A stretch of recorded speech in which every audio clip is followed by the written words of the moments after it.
Το 1960 ήταν μια χρονιά σταυροδρόμι για τη Ferrari. Ήταν η τελευταία φορά που η σκουντερία βασίστηκε σε ένα εμπροστοκινητήριο μονοθέσιο, την 246-256 Dyna, την ώρα που οι Βρετανοί αντίπαλοι είχαν ήδη μεταφέρει τον κινητήρα των μονοθεσιών τους πίσω.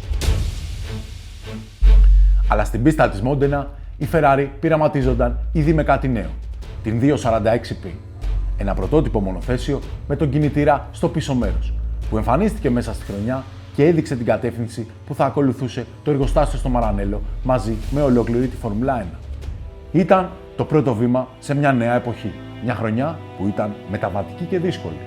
Όμως αυτή η μετάβαση, όπως έχουμε δει, άνοιξε το δρόμο προς τη δόξα που θα έρχονταν την επόμενη σεζόν.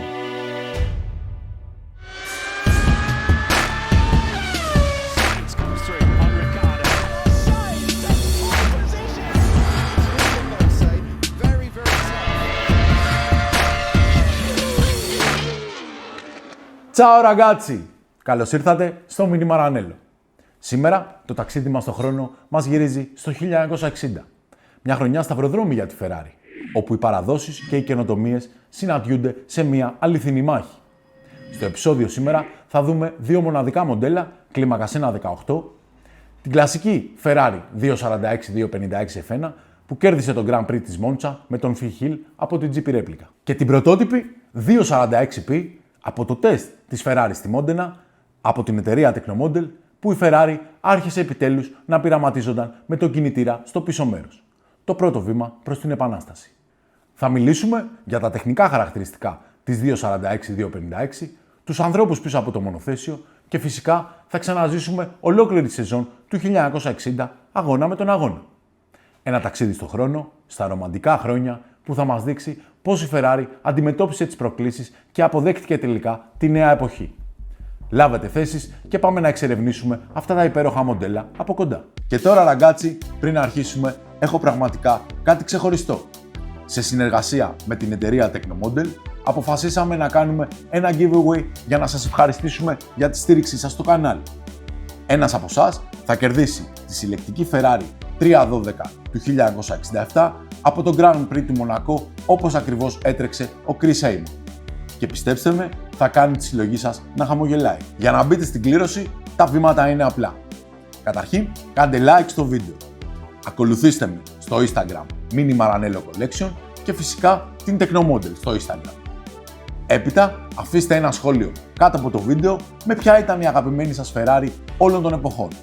Έτσι, θα δω και το nickname σας για να ισχύει η συμμετοχή. Ο νικητής θα ανακοινωθεί σε live στο YouTube, όπου θα γίνει και η κλήρωση στις 5 Ιανουαρίου. Καλή επιτυχία του! Και μην τσακωθείτε στα σχόλια ποια Ferrari είναι η καλύτερη όλων των εποχών. Όλες είναι ξεχωριστές, αλλά μία θα πάει σε έναν από εσάς.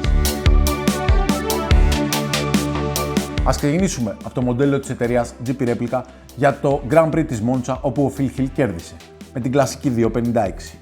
Είναι, όπως έχουμε δει σε πάρα πολλά επεισόδια, ένα τέλειο packaging από την GP Replica σε ένα μαύρο κουτί με τη μαύρη δερμάτινη βάση που θα δούμε και στα κοντινά και το πολύ ενισχυμένο plexiglass που το προστατεύει. Μέσα σαφώς θα βρείτε πανάκι καθαρισμού και Certificate of Authenticity. Παίρνοντας το υπέροχο μοντέλο αυτό στα χέρια μας, θα το βρούμε στην κλασική μαύρη δερμάτινη πολύ premium βάση της GP Replica με το αλουμινένιο ταμπελάκι που δείχνει την αρρύθμιση του μοντέλου και τις πληροφορίες. Αμέσως σαγηνευόμαστε από την ρομαντική και παλιά εποχή πρώιμη Φόρμουλα 1 και αυτό που κάνει το μοντέλο να ξεχωρίζει από οτιδήποτε άλλο είναι το ανοιγόμενο καπάκι κινητήρα του που μέσα φαίνεται ο κλασικός εμπροστοκίνητος V6. Η GP Replicas παραδίδει μία από τις πιο πιστές και επιβλητικές αποδόσεις της τελευταίας front-engine Ferrari στη Φόρμουλα 1. Από την πρώτη ματιά, αυτό που σε κερδίζει είναι η ποιότητα του καλουπιού και ο τρόπος που αποδίδονται οι επιφανείς του μονοθεσίου. Καθαρές μελετημένες καμπύλες όπως η πραγματική 256 Dyna. Οι αναρτήσεις έχουν απίστευτο βάθος και πιστότητα ενώ σου βγάζουν τη μεταλλική αίσθηση, καθώς και οι ζάντες αποδίδονται με μια ρεαλιστικότητα που θυμίζει τον αγωνιστικό εξοπλισμό της εποχής. Το monocoque είναι ακριβώς όπως πρέπει. Το μεγάλο highlight βέβαια είναι ο μπροστινός see-through κινητήρας, ο οποίος αποκαλύπτεται μόλις σηκώσεις το μαγνητικό καπάκι. Σωληνώσεις, καλωδιώσεις και μικρολεπτομέρειες συνθέτουν έναν από τους πιο όμορφα αποδομένους κινητήρες που έχουμε δει σε μοντέλο αυτής της περίοδου. Ένας V6 πρώιμης εποχής σε όλη την ομορφιά του. Το cockpit είναι εξαιρετικό. Όμορφο κάθισμα με υπέροχο ύφασμα, ρεαλιστικό τιμόνι, πιστική υφή στα υλικά. Τα όργανα και το καντράν, όμορφα δουλεμένα και αυτά, αν και ίσως μπορούσαν να έχουν μια ιδέα παραπάνω καθαρότητα, αλλά συνολικά η αίσθηση είναι πολύ υπέροχη και premium σε όλη την καμπίνα του οδηγού. Και το πίσω μέρος σαφώς δεν σε απογοητεύει, με προσεκτική δουλειά σε όλο το εύρος του αμαξιού. Οι εξατμίσεις είναι σωστά φτιαγμένες και ρεαλιστικές. Ίσως μια διαφορετική απόχρωση να έδινε εκείνο το μικρό παραπάνω κλικ. Βέβαια παραμένουν ρεαλιστικές και δένουν με το πίσω μέρος πανέμορφα. Το μοντέλο παραμένει μια πραγματική βιτρίνα για το τέλος της front engine εποχής της σκουντερίας και η δουλειά που έγινε από την GP Replicas είναι και πάλι εξαιρετική, αποδίδοντας υπέροχα εκείνη την αγνή εποχή. Προχωρώντας και στο επόμενο μοντέλο που έχουμε για σήμερα από την εταιρεία Tecnomodel, και εδώ θα βρούμε ένα πολύ ωραίο μαύρο κουτί με το logo της εταιρείας και τις πληροφορίες του μοντέλου. Παίρνοντας και αυτό το υπέροχο μοντέλο στα χέρια μας, θα το βρούμε σε μια καφέ δερμάτινη βάση, πολύ premium βάση. Η Tecnomodel άλλαξε τις βάσεις της και εδώ μου αρέσει πάρα πολύ. Με το αλουμινένιο ταμπελάκι με τις πληροφορίες του μοντέλου μπροστά και ένα μικρό αλουμινένιο ταμπελάκι με την αρρύθμιση του πίσω. Είναι μια πολύ περιορισμένη έκδοση 70 κομματιών. Και εδώ θα βρούμε ένα υπέροχο μοντέλο, το πρώτο με τον κινητήρα Ferrari πίσω, που και αυτό μας ταξιδεύει πάρα πολύ ωραίο στη μετάβαση της νέας εποχής. Η Tecnomodel αποδίδει με κομψότητα ένα πραγματικά ιστορικό μονοθέσιο. Την πρώτη Ferrari με τον κινητήρα τοποθετημένο πίσω. Από την αρχή, η premium βάση του μοντέλου δίνει την αίσθηση συλλεκτικού εκθέματος, δερμάτινη σε υπέροχο καφέ χρώμο. Η εταιρεία έχει αναπαραστήσει την 246P με ένα αμάξωμα κομψό και απόλυτα ισορροπημένο, τονίζοντας τις καθαρές γραμμές και τον πιο σύγχρονο για την εποχή χαρακτήρα του πρώιμου mid-engine σχεδίου. Η βαφή είναι λεπτή και ομοιόμορφη, με πολύ όμορφο φινίρισμα που αναδεικνύει τις καμπύλες του μονοθεσίου χωρίς υπερβολές. Οι ζάντες έχουν καλή οπτική παρουσία και γράφουν πολύ ωραία στο μάτι, ενώ και οι τροχοί δέρνουν αρμονικά με το χαμηλό bodywork. Οι αναρτήσεις, αν και πιο κλειστές λόγω της νέας φιλοσοφίας, παρότι δεν βγάζουν απόλυτα τη μεταλλική αίσθηση, αποδίδονται καθαρά και ταιριάζουν απόλυτα με τον χαρακτήρα ενός display model υψηλής αισθητικής. Περνώντας το cockpit, η Tecnomodel κάνει πολύ όμορφη δουλειά. Το καντράν έχει λεπτομέρεια, οι επιφάνειες δείχνουν κομψές και οι μικρές πινελιές, όπως ο πυροσβεστήρας, δίνουν μια αίσθηση αυθεντικότητας. Ίσως το κάθισμα θα μπορούσε να έχει λίγο πιο πλούσια υφή σε υλικό κατασκευής, αλλά συνολικά η εικόνα παραμένει εξαιρετικά ισορροπημένη και απόλυτα πιστή στο ρεαλισμό. Και τέλος, το πίσω μέρος, όμορφα σμιλευμένο, με το διάφανο τζαμάκι να αποκαλύπτει με ωραίο τρόπο τη νέα φιλοσοφία τοποθέτησης του κινητήρα. Βέβαια, δεν ανοίγει το κάλυμα, αλλά έχει αποδοθεί αρκετά όμορφα και πιστά. Όλο το πίσω μέρος και το πλαίσιο είναι καθαρό, κομψό και δίνει στο μοντέλο μια ιδιαίτερη παρουσία στη βιτρίνα, τονίζοντας τον ιστορικό χαρακτήρα της πρώτης Ferrari με πίσω τον κινητήρα. Ένα μοντέλο που μας εντυπωσιάζει και στην αποτύπωσή του και γίνεται αρκετά συλλεκτικό.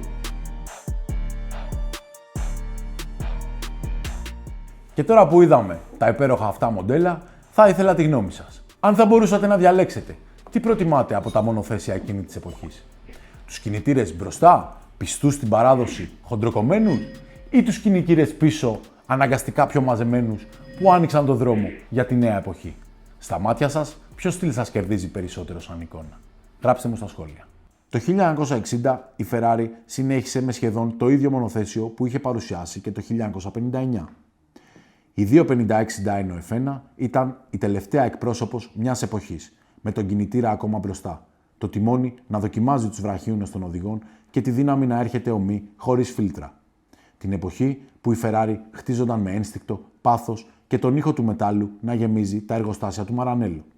Μια δεκαετία που άλλαζε και έτσι άλλαζε και η σκουντερία. Η Ferrari λοιπόν έμπαινε στη νέα δεκαετία με μια ομάδα οδηγών που συνδύαζε εμπειρία, ταλέντο και διαφορετικούς χαρακτήρες. Κεντρικά πρόσωπα της χρονιάς ήταν ο Phil Hill και ο Volkan von Trips, ήδη έμπειροι από τις προηγούμενες σεζόν στην ομάδα. Ο Αμερικάνος Hill, ψύχρεμος και τεχνικά ακριβής, Ήξερε πώς να αντλήσει το μέγιστο από τον Dyno με τον κινητήρα μπροστά. Ήταν οδηγός που μπορούσε να πάρει το μέγιστο από ό,τι του έδινε το αυτοκίνητο και σύντομα θα γίνονταν ο πρώτος Αμερικάνος παγκόσμιος πρωταθλητής. Ο Γερμανός Von Trips, γρήγορος και ενθουσιώδης, ζούσε κάθε γύρο με πάθος και ήταν ξεκάθαρο πως ετοίμαζε το έδαφος για τη μεγάλη του ευκαιρία την επόμενη χρονιά. Μαζί τους έκαναν εμφανίσεις και άλλοι σημαντικοί οδηγοί για τη σκουντερία. Ο Αμερικάνος Ρίτσι Γκίντερ, αρκετά αποφασιστικός στην πρώτη του χρονιά, πρόσφερε πολύτιμη βοήθεια στις δοκιμές και τους αγώνες. Ο νεαρός Βέλγος Willy Maires, δυναμικός και παθιασμένος, έδειξε τη μαχητικότητά του κάθε φορά που έμπαινε στο κόκκινο μονοθέσιο, αφήνοντας υποσχέσεις για το μέλλον. Ενώ ο Άγγλος Cliff Allison ξεκίνησε τη χρονιά με 2 συμμετοχές, φέρνοντας την εμπειρία του από τις βρετανικές ομάδες. Να σημειωθεί ότι στο εναρκτήριο Grand Prix της σεζόν στην Αργεντινή, το κοινό είχε την ευκαιρία να δει ξανά στο τιμόνι του κόκκινου μονοθεσίου τον Χωσέ Φρόιλαν Γκονζάλες στον αγώνα της πατρίδας του. Ήταν μια στιγμή γεμάτη συμβολισμό, σχεδόν σαν αποχαιρετισμός μιας εποχής. Πίσω από τα μονοθέσια, η Ferrari είχε μια ομάδα που συνδύαζε εμπειρία, ταλέντο και πάθος. Ο Βιτόριο Τζάνο, θρύλος της Ferrari, συνέβαλε με την εμπειρία και τις γνώσεις του στον κινητήρα και στην γενικότερη εξέλιξη της 256, προσφέροντας καθοδήγηση στην ομάδα σχεδιασμού. Ο Κάρλος Τσίτι ηγήθηκε της ομάδας, όπου ανέπτυξε την 246P, στην αρχή κρυφά, το πρώτο μονοθέσιο Ferrari με κινητήρα πίσω, φροντίζοντας τόσο τον κινητήρα Dyno V6 όσο και τη συνολική σχεδίαση του αμαξώματος. Και φυσικά ο Έντζο Φεράρι, που ηγούνταν ολόκληρη της ομάδας και κάθε απόφαση περνούσε από το χέρι του. Η Ferrari Dyno του 1960 ήταν η τελευταία εκπρόσωπος της παλιάς σχολής από το Μαρανέλο. Το όνομά της προέρχεται από τον κινητήρα της. 2,5 λίτρα, 6 κύλινδροι, εξού και το 256. Σχεδιάστηκε από τον Βιτόριο Τζάνο και εξελίχθηκε από τον Κάρλο Τσίτι, συνεχίζοντας τη φιλοσοφία της προηγούμενης χρονιάς. Κάτω από το μακρύ καπό βρίσκονταν ο V6 Dyno των 2.474 κυβικών εκατοστών με 295 ύπους στις 8.600 στροφές ανά λεπτό. Τοποθετημένος στο εμπρός μέρος, διαμήκος, με γωνία τοποθέτησης 65 μοιρών. Ένας κινητήρας που παρά τον σχετικά παραδοσιακό σχεδιασμό χάριζε αξιοσημείωτη ισορροπία και δύναμη στις εξόδους των στροφών. Το κυβότιο ταχυτήτων ήταν χειροκίνητο 5 σχέσεων τοποθετημένο πίσω από τον κινητήρα, συνδεδεμένο με άξονα μετάδοσης προς τον πίσω άξονα, μια διάταξη κλασική για τα εμπροστοκίνητα μονοθέσια της εποχής. Το πλαίσιο ήταν σωληνωτό χωροδικτύωμα από ατσάλι ντυμένο με αλουμινένιο αμάξωμα. Η φιλοσοφία του σασί βασίζονταν στην αντοχή και την ισορροπία σύμφωνα με την κλασική προσέγγιση της Ferrari εκείνης της εποχής. Το βάρος του μονοθεσίου ήταν 560 κιλά με τα υγρά. Η ανάρτηση μπροστά ήταν ανεξάρτητη, με διπλά ψαλίδια, ελαττήρια και τηλεσκοπικά αμορτισέρ. Μια κλασική λύση για την εποχή. Πίσω, η Ferrari διατήρησε τον άξονα De Dion με εγκάρσιο φύλλο σούστας και βραχίονες, δίνοντας στο μονοθέσιο σταθερότητα αλλά και μια πιο βαριά συμπεριφορά στις στροφές. Για το φρενάρισμα, η Ferrari χρησιμοποίησε δισκόφρενα Dunlop, μια σημαντική εξέλιξη για εκείνη την εποχή.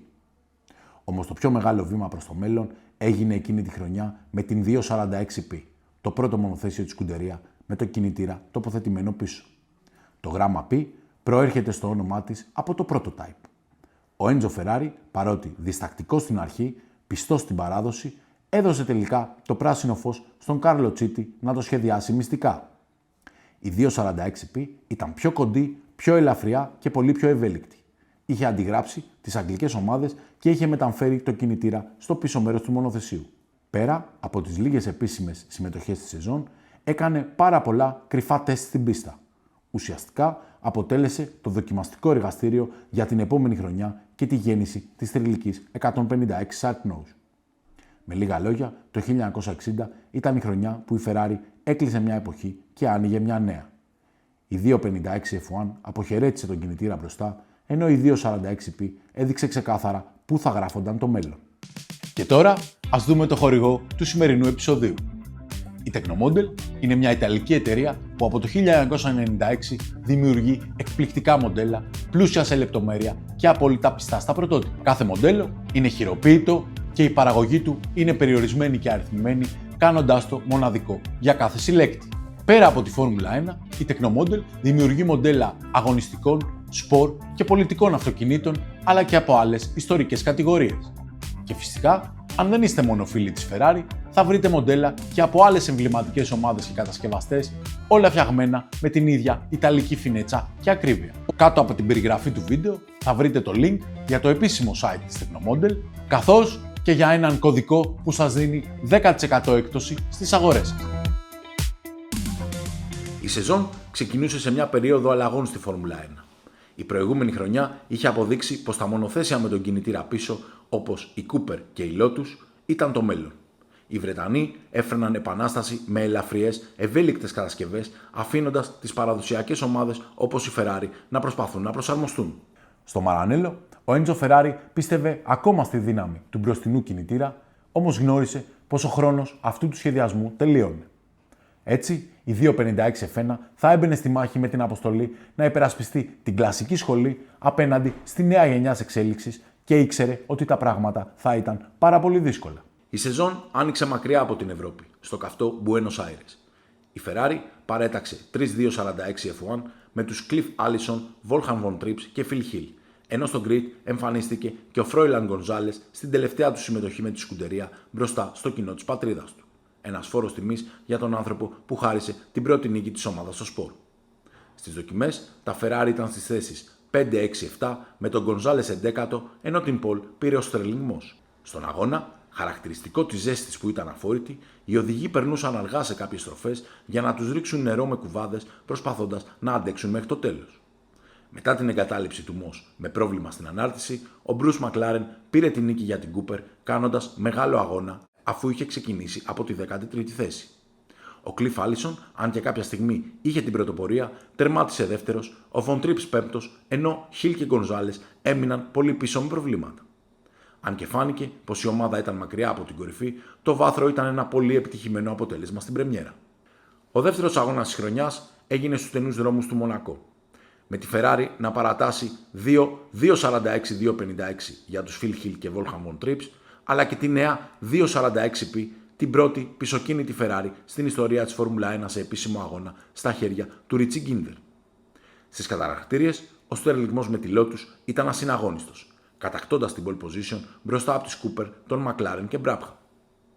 Οι Ferrari βρέθηκαν πιο πίσω, στις θέσεις 8, 9 και 10. Στον αγώνα όμως πετούσε από την αρχή, οδηγώντας σχεδόν αβίαστα στους 100 γύρους του πριγκιπάτου. Ο Phil Hill όμως κατάφερε να κάνει έναν πολύ καλό αγώνα, μένοντας μακριά από προβλήματα και τερματίζοντας τρίτος, το πρώτο του βάθρο για τη σεζόν. Ο Γκίντερ κατετάγει έκτος, αν και εγκατέλειψε στον 70ο γύρο, πήρε όμως κατάταξη και έναν βαθμό, ενώ ο Von Trips αποσύρθηκε με πρόβλημα στο συμπλέκτη. Ο Sterling Moss κυριάρχησε με την πανάλαφρη Lotus Climax, δείχνοντας πως η επανάσταση των πίσω κινητήρων είχε πλέον ξεκινήσει για τα καλά. Lotus και Cooper έδειχναν πλέον να έχουν το πάνω χέρι, όμως το βάθρο του Hill και η πρώτη εμφάνιση της 246P άφησαν ένα χαμόγελο στη Ferrari. Η σεζόν συνεχίστηκε στο Zandvoort, σε μια πίστα που δοκίμαζε την ισορροπία και την αντοχή κάθε μονοθεσίου.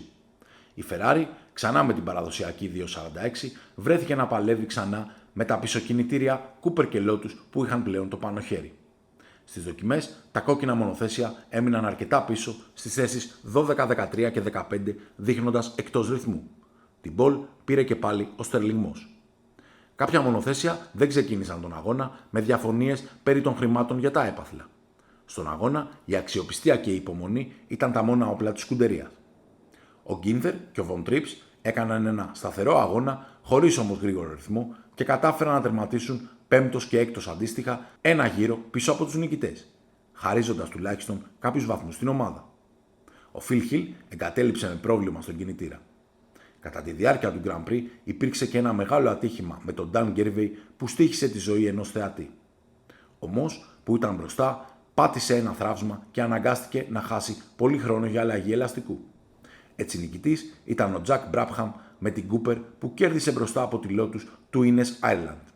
Αξιοσημείωτο πως εδώ έκανε τον ντεπούτο του ο Jim Clark, ένας από τους καλύτερους οδηγούς της ιστορίας της Φόρμουλα 1. Ο επόμενος γύρος του παγκοσμίου πρωταθλήματος έγινε στο Spa-Francorchamps, μια μαγευτική αλλά αδυσόπιτη πίστα. Η Ferrari κατέβασε 3 μονοθέσια για τους Hill, Von Trips και το Βέλγο Willy Meres που έκανε τον ντεμπούτο του μπροστά στο κοινό του. Στις δοκιμές σημειώθηκε το πρώτο σοκ. Ο Στέρλινγκ Μος, το μεγάλο φαβορί, είχε τρομακτικό ατύχημα στην Μπούρνεβιλ.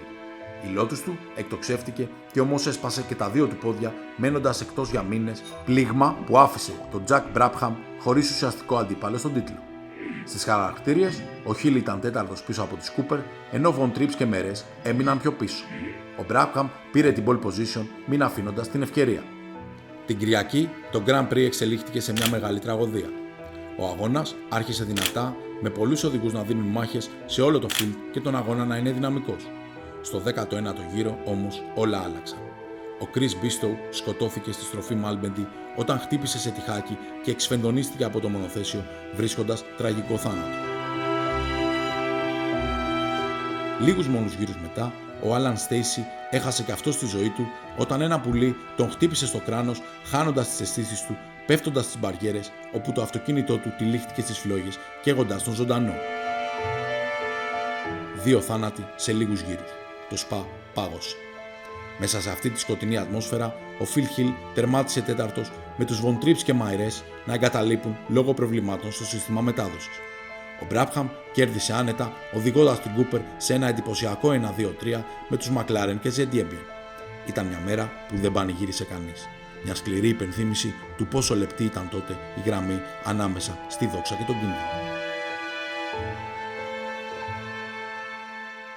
Αν θέλετε να στηρίξετε το κανάλι και να μας βοηθήσετε να συνεχίσουμε τα επεισόδια του Mini Maranello, μπορείτε να το κάνετε με το κουμπί Join, συμμετοχή, με ένα Thanks ή μέσω PayPal. Το link είναι στην περιγραφή του καναλιού.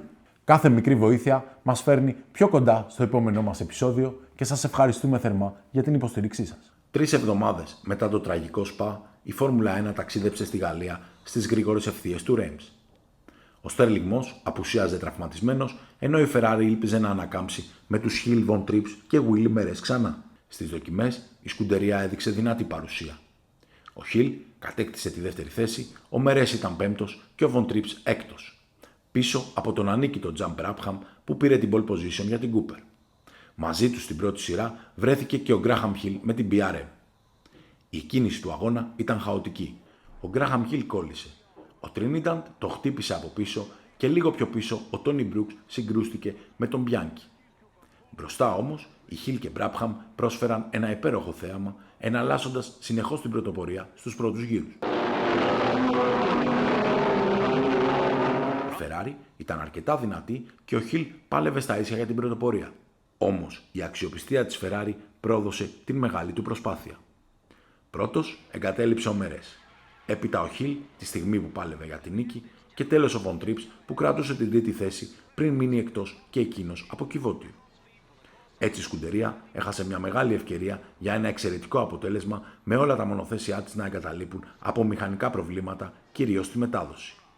Ο Brabham εκμεταλλεύτηκε την κατάσταση και τερμάτισε άνετα πρώτος, οδηγώντας την Cooper σε ένα εντυπωσιακό 1-2-3 στο Reims μαζί με τους Zediembian και McLaren. 2 εβδομάδες μετά το Reims, το τσίρκο της Φόρμουλα 1 μεταφέρθηκε στην Αγγλία και στο Silverstone, την καρδιά του βρετανικού motorsport. Η Ferrari παρέταξε 2 μονοθέσια αυτή τη φορά με τους Hill και Von Trips, ενώ ήξερε πως ο αγώνας θα ήταν αρκετά δύσκολος απέναντι στις ταχύτερες βρετανικές κατασκευές μέσα στο σπίτι τους. Στις χαρακτήριες, η Cooper και η BRM κυριάρχησαν.